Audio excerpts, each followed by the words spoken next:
ये डीडी दीनदयाल उपाध्याय ग्राम ज्योति योजना का जो ये पीएल मिस्टर काकू पोतुम ने डाला हुआ है, उसमें आज ऑनरेबल हाई कोर्ट के सामने हम लोग पेश हुए। तो जो सरकार की तरफ से और ख़ास तौर पे जो रिस्पॉन्ड नंबर 6 हैं, फुरफा वांगेल एग्जीक्यूटिव इंजीनियर, उनका जो जवाब था वो लेट फाइल हुआ था, कल ही रात को हुआ था। तो हम लोगों ने टाइम लिया इसके बाद कि हमें इसका रिजॉइंडर फाइल करने का टाइम दिया जाए। लेकिन जो जवाब फाइल किया है रिस्पोंडेंट्स ने, गवर्नमेंट ऑफिशियल्स ने और फुरफा वांगेल साहब ने, उससे एक बात और साफ़ हो गई है कि जो डॉक्यूमेंट्स हम लोगों ने लगाए, बैंक गारंटी फोर्ज करने का, और डीएनजी ने इस टेंडर में पार्टिसिपेट ही नहीं किया था, उसके झूठे डॉक्यूमेंट्स लगाए गए, वो उनके जवाबों से और ज़्यादा इस्टेब्लिश हो गया। मतलब it is more consolidated now. तो मिस्टर फुरफा वांगेल हैज़ क्लियरली स्टेटेड कि if there is a mistake, if there is an illegality या कोई क्राइम है या डॉक्यूमेंट्स चेक कर रहे थे, तो वो उनका रिस्पॉन्सिबिलिटी नहीं था, बल्कि उनके हायर ऑफिशियल्स का था। और जो सारी चीज़ें पास हुई हैं वो चीफ़ मिनिस्टर लेवल और चीफ़ सेक्रेटरी लेवल तक हुई हैं। तो ऐसा फुरफा वांगेल साहब के जवाब में आया है। उससे हम लोग ये समझते हैं कि हमारा केस अब और ज़्यादा स्ट्रॉन्ग हो गया है और वी आर क्वाइट होपफुल। अगली डेट पे जो सबसे ज़्यादा मजबूत केस, जो सबसे ज़्यादा हार पपौन कर रहे हैं या अपना मजबूत पक्ष बताने के लिए बहस की जा रही है सरकार की तरफ से और दूसरे रिस्पोंडेंट्स की तरफ से, वो ये है कि पीआईएल में फ़ाइल करने में कुछ कमियां हैं। जो परफॉर्मा है पीआईएल का, वो हाई कोर्ट रूल्स के हिसाब से नहीं। मेरिट्स के ऊपर एक तरह से देखा जाए तो रिस्पोंडेंट्स जो हैं वो अपनी गलती मान ही रहे हैं कि हाँ, हमने जो प्रोसीजर था वो फॉलो नहीं किया, जो डॉक्यूमेंटेशन थी वो पूरी नहीं थी, इस सब को वो कंसीड कर रहे हैं। कुछ और भी चीज़ें इनके रिस्पोंडेंट्स के जवाब से सामने आई हैं जो कि क्लियरली इस बात को दिखाते हैं कि इस रिस्पांस में भी शायद डॉक्यूमेंट्स फोर्ज करके ही लगाए गए हैं। ऐसे कुछ डॉक्यूमेंट्स भी जो अब फाइल हुए हैं वो भी प्रथम दृष्टया यानी कि पहली नज़र में देखने से वो फोर्ज्ड ही लग रहे हैं। तो ऐसे भी कुछ डॉक्यूमेंट रिस्पांस में, उनके जवाब में जो सरकार की तरफ से आए हैं उसमें से नज़र आए हैं। ये बात भी अब साबित हो गई है रिकॉर्ड से, क्योंकि अब रिस्पोंडेंट्स ने अपना जवाब फाइल कर दिया है कि SLSC स्टेट लेवल जो सुपरवाइजरी कमेटी थी, उसमें जो चेयरमैन थे चीफ़ सेक्रेटरी साहब थे, और जो वो अप्रूवल हुआ उसमें चीफ़ सेक्रेटरी साहब ने खुद ही अप्रूवल नहीं दिया था, उन्होंने खुद ही साइन नहीं किए थे उसमें। एक और इंटरेस्टिंग बात जो अब उन्होंने खुद एक तरह से इस्टेब्लिश करा दी है रिस्पोंडेंट्स ने, वो ये है कि 15 अक्टूबर 2019 को SLSC की मीटिंग हुई थी और उसमें अप्रूवल दिया था REC को, जो रूरल इलेक्ट्रिसिटी कॉरपोरेशन है लिमिटेड, जो भारत सरकार का उपक्रम है पावर मिनिस्ट्री के अंडर। उसको जो SLSC की रिपोर्ट दी गई थी वो 15 अक्टूबर को दे दी गई थी, और उसके जो डिटेल रीज़न थे वो नवंबर 28-29 को डिटेल रीज़न्स दिए गए हैं, मतलब 45 दिन बाद करीब। उससे भी इंटरेस्टिंग बात यह है कि जो डिपार्टमेंट की जो इंक्वायरी थी, जो डिपार्टमेंट की जो कमेटी बैठी थी, उसने 22 नवंबर 2019 को वो गठित हुई थी, यानी कि SLSC ने अप्रूवल 15 अक्टूबर को ही दे दिया। लेकिन जो डिपार्टमेंटल इंक्वायरी जो कमेटी बैठी थी अप्रूव करने के लिए DPR को, वो कॉन्स्टिट्यूट ही हुई थी 22 नवंबर को, यानी कि करीब 40 दिन बाद। तो अभी कमेटी ने बैठ के फैसला भी नहीं किया है और SLSC ने अपने चेयरमैन के सिग्नेचर के बगैर अप्रूवर भेज दिया था सेंट्रल गवर्नमेंट को REC में। ये भी एक बात अब रिस्पोंडेंट्स के डॉक्यूमेंट से हमें क्लियरली साफ तौर पे नज़र आ गई है। तो मैं ये समझता हूँ कि आज हमारा केस जो है बहुत ज़्यादा मजबूत हो गया है उनके डॉक्यूमेंट्स के ऊपर रिलाई करने के बाद, जो सरकार ने और रिस्पॉन्डेंट नंबर 6 यानी कि फुरपा वांगेल साहब ने जो फाइल किए हैं। हमारा केस और ज़्यादा मजबूत हो गया और इस बात से और ज़्यादा हमें क्लियरिटी आती है कि सरकार के पास जो मेन उनका हमारे ख़िलाफ़ या उनका मेन जो स्ट्रॉन्गेस्ट पॉइंट है वो ये है कि हमने जो हाई कोर्ट रूल्स हैं उसके हिसाब से फाइल नहीं की है। रूल्स के फॉलो करने में थोड़ी बहुत कमियां आ गई हैं, तो इसके बुनियाद पर, इसके बेसिस पे वो इतना बड़ा जो हमने इसमें इशू उठाया है SPIL में, उसको कोई जवाब नहीं देना चाहते। सिर्फ इसको रफ़ा दफ़ा करने के लिए एक ऐसा रीज़न लेना चाहते हैं कि प्रोसीजर फॉलो नहीं किया हमने, मतलब कोई कागज़ात फाइल करने में थोड़ी सी कमी कर दी है। वो भी उनका, हालांकि वो भी गलत है, टोटली गलत उनका स्टैंड है। वो हम अगली बार कोर्ट को दिखा देंगे। तो अभी भी जो सरकारी वकीलों ने आर्ग्यू किया वो यही किया कि पहले आप इस चीज़ को डिसाइड कीजिए कि PIL जो ठीक से फाइल की है या नहीं है। इस बात पे सरकार अभी तक कोई बात नहीं कर रही है कोर्ट में कि ये सारे एलिगेशन सही हैं या झूठ हैं। ये एक बहुत महत्वपूर्ण बात है। सिर्फ वो फॉर्मेट पे ध्यान दे रहे हैं, लेकिन वो फॉर्मेट भी एकदम पूरी तरीके से we followed all the rules and we have followed all the procedures which are mandatory for filing PIL। Sir court ने नेक्स्ट डेट कब दिया है? 9 अगस्त का नेक्स्ट डेट दिया है। उससे पहले 5 तारीख को हमें अपना रिजॉइंडर फाइल करना है, अपना जवाब फाइल करना है। तो ये अब आज कोर्ट में प्रोसीडिंग हुई है Arunachal high court, Guwahati high court की Arunachal bench, sir Itanagar bench. ये रहेगा कि जो क्योंकि काफ़ी 1 महीने का, कम से कम 1 महीने का समय दिया गया था रेस्पोंडेंट को भी, तो उन्होंने काफ़ी लेट, जैसे आपने कहा कि कल ही फाइल किया, तो ये कुछ तरीका, कुछ डिले टेक्टिक्स है क्या सर कि केस को आगे ले जाए या फिर ना होने दें? नहीं, देखिए हमें जैसा लगता है अब सरकार के अब जो रिस्पांस भी आ गए हैं, ये बहुत ही मुश्किल केस है डिफेंड करने के लिए, क्योंकि एक तरह से ये ओपन शट केस है। तो इसीलिए सोचने समझने में और डॉक्यूमेंट्स, हमारा कहना तो ये रहेगा कि अब जो डॉक्यूमेंट फाइल हुए हैं वो भी फोर्ज्ड हैं, कई डॉक्यूमेंट्स उसमें से, वो तैयार करने में, यानी कि झूठे डॉक्यूमेंट तैयार करने में थोड़ा टाइम तो लगता ही। तो इसमें मैं नहीं समझता कि ज़्यादा उनको दोष देना चाहिए, क्योंकि वो एक डिफ़िकल्ट टास्क कर रहे हैं टू डिफेंड द इम्पॉसिबल, तो उसमें थोड़ा टाइम तो लगता ही। देखिए पहले तो हमने ये नहीं कहा था कि काम बिल्कुल नहीं हुआ है, ये एक गलत स्टेटमेंट है जो मेरे ख्याल से एक कॉन्स्पिरेसी के तहत अगेन दोबारा इशू को डाइवर्ट करने के लिए की जा रही है कि 100% पूरा काम नहीं हुआ, ऐसा हम कह रहे हैं। और 142 करोड़ के 142 करोड़ जो है वो मिसअप्रोप्रिएट हो गए, ऐसा हम कह रहे हैं। हम क्या कह रहे हैं इस PIL में, काकू पोटुम साहब क्या कह रहे हैं, और जो PIL है ये है कि 142 करोड़ का जो ये स्कैम है, एक तरह से स्कैम होने का मतलब 142 करोड़ का ये नहीं होता कि पूरा 142 करोड़ खा लिया गया। क्या ये स्कैम नहीं होगा कि पूरा पैसा खर्च नहीं किया गया और वो उसका बचा हुआ पैसा मिसअप्रोप्रिएट कर लिया? तो ये 142 करोड़ का स्कैम है, ये मैं क्लैरिटी से बताना चाहता हूँ आपको। हमारा मेन जो बेसिस है कि जो procedure laid down in law है, जो कानून के तहत जो प्रोसीजर लेड डाउन किया गया है जिससे करप्शन ना हो, ऐसा प्रोसीजर बना हुआ है। सेंट्रल गवर्नमेंट के भी रूल्स हैं और स्टेट गवर्नमेंट के भी रूल्स हैं, और जो भी कानून है वो इसलिए बनाया गया है कि पैसे चुराए ना जा सकें, पैसे मिसअप्रोप्रिएट ना कहा जा सके। पहला हमारा केस ये है कि वो सारा प्रोसीजर जो है फॉलो नहीं किया गया।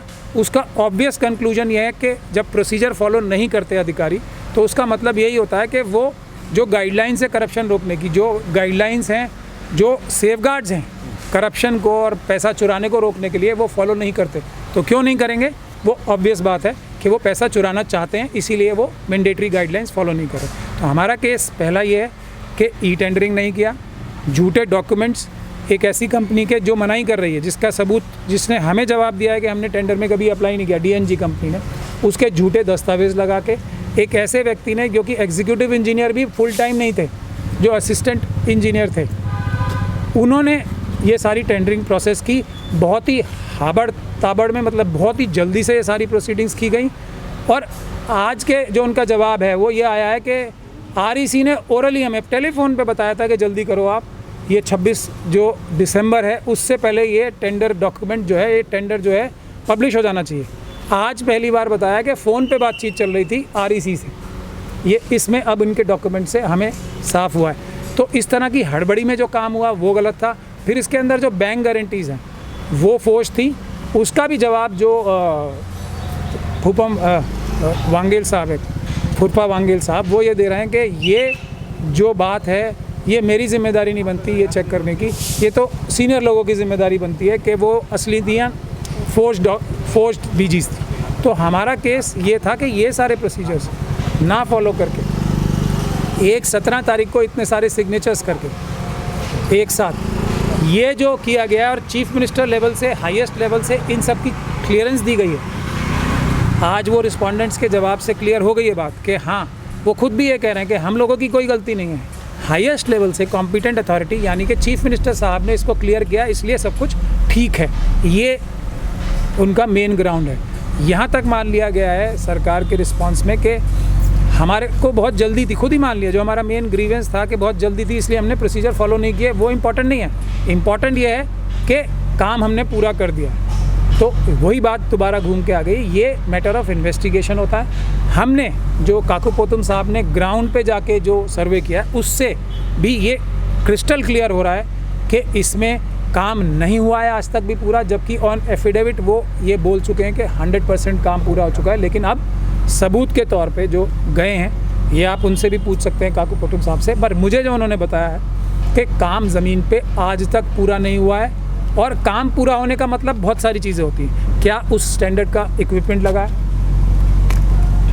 जो लोग एलिजिबल नहीं थे उनको काम देने का क्या पर्पस, क्या लॉजिक हो सकता है? ये अरुणाचल की और हमारे देश की जनता अपने आप समझ सकती है कि एक आदमी एलिजिबल नहीं, उसको टेंडर दिया जाता है तो किस पर्पस से दिया जाएगा? एक आदमी के बगैर पूछे उसके डॉक्यूमेंट्स लगाए जाते हैं तो वो किस पर्पस से लगाए जाएंगे? ये तो, पर फैक्ट्स इसके, डिटेल्ड फैक्ट्स के, कितना पैसा चुराया गया है, कहाँ चुराया गया, कहाँ काम नहीं हुआ है, ये इन्वेस्टिगेशन का पार्ट होता है।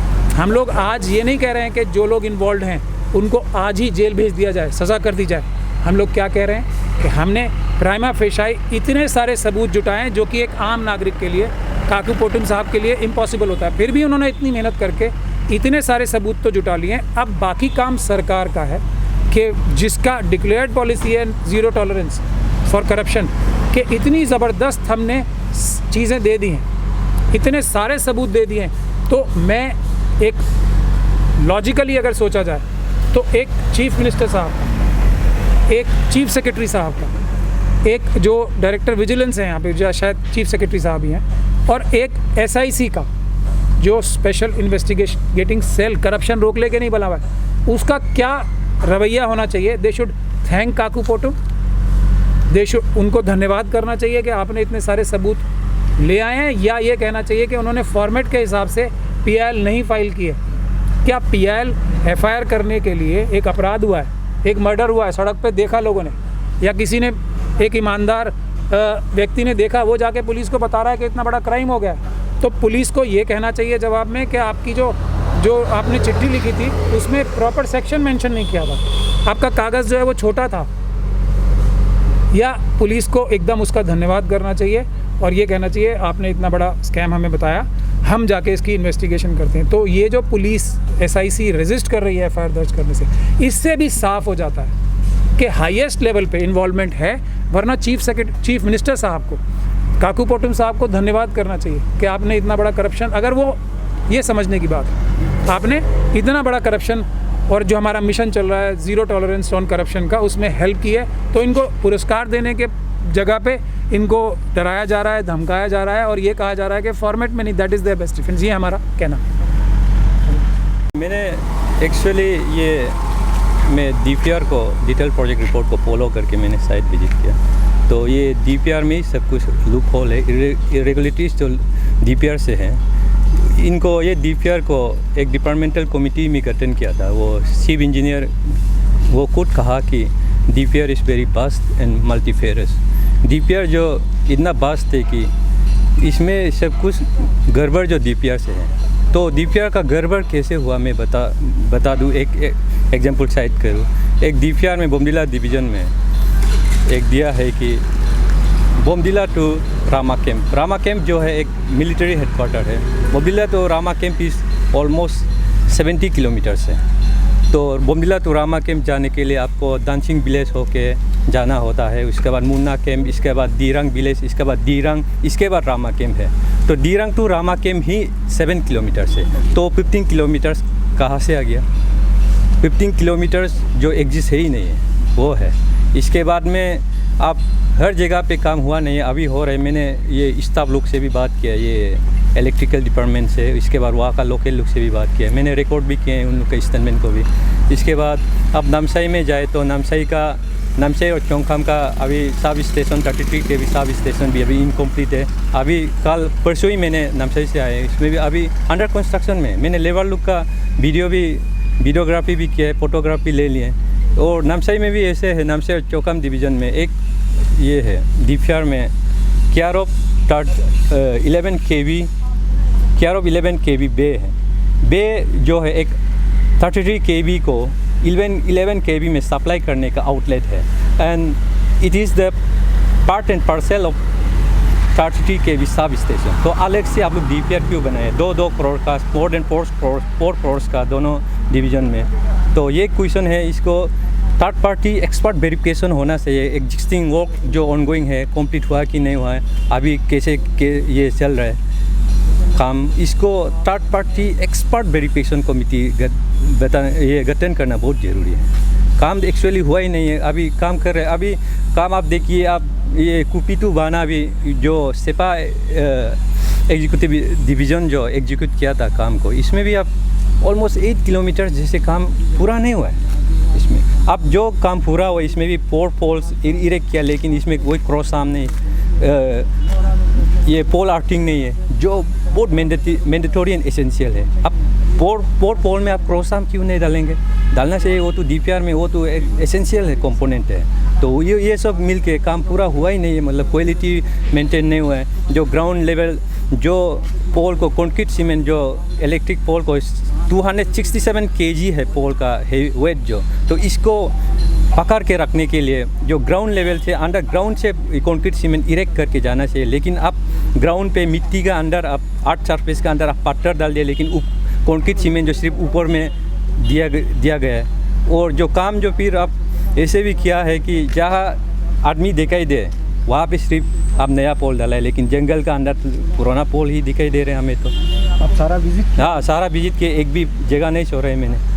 कंप्लीट भी नहीं हुआ, क्वालिटी भी नहीं हुआ, इनकम्प्लीट भी है। सरकार बोलती कंप्लीट हो गया था। हाँ, 31 दिसंबर 2019 को बताया कि कंप्लीट हुआ। ये काम जो अभी जो कर रहा है और आधा कंप्लीट भी हुआ, ये जब ये करप्शन जो पब्लिक डोमेन में सरफेस हुआ उसके बाद उन लोग काम शुरू किए। तो 5-6 दिन 1 महीना पहले कंप्लीट हुआ है। ये अभी जो चौकाम का वो सब स्टेशन है वो भी ये अप्रैल महीना में कुछ स्ट्रक्चर बना है, और वो स्टाफ भी लोकल वहाँ का इलेक्ट्रिकल स्टाफ भी बता रहे हैं। इवन ट्रांसफार्मर बैठाना भी अभी बचा है। चौकाम टाउनशिप में 3 ट्रांसफार्मर बैठाना भी बचा है। अभी ट्रांसफार्मर नहीं बैठा है, वायरिंग कनेक्ट नहीं किया है। इसके बाद और एक मैं बता दूं कि यहाँ पे सबसे गलत बात है, जो उन लोग DM ग्रुप का MHDM ग्रुप का आसाम इलेक्ट्रिकल बोर्ड से एक क्लास 1 कॉन्ट्रैक्टर का रजिस्ट्रेशन लेके आए। इनफैक्ट वो एफिडेविट में है, इनफैक्ट इसमें क्लास 1 53 करोड़ का काम, आप टेंडर लिमिट है 53 करोड़ का। आप क्लास 1A+ होना है, A होना है। अरुणाचल में एक ही अभी तक एक फार्म है, केंगे एंटरप्राइज है, जिसका क्लास 1 AA है। क्लास 1 जो 30 करोड़ तक ही टेंडर पार्टिसिपेट करते हैं। क्लास 1A जो 50 करोड़ तक पार्टिसिपेट कर सकता है। Class 1 AA more than 50 crore participate करते हैं। लेकिन क्लास 1 वो भी गड़बड़ है, जो एफिडेविट फाइल किया वही।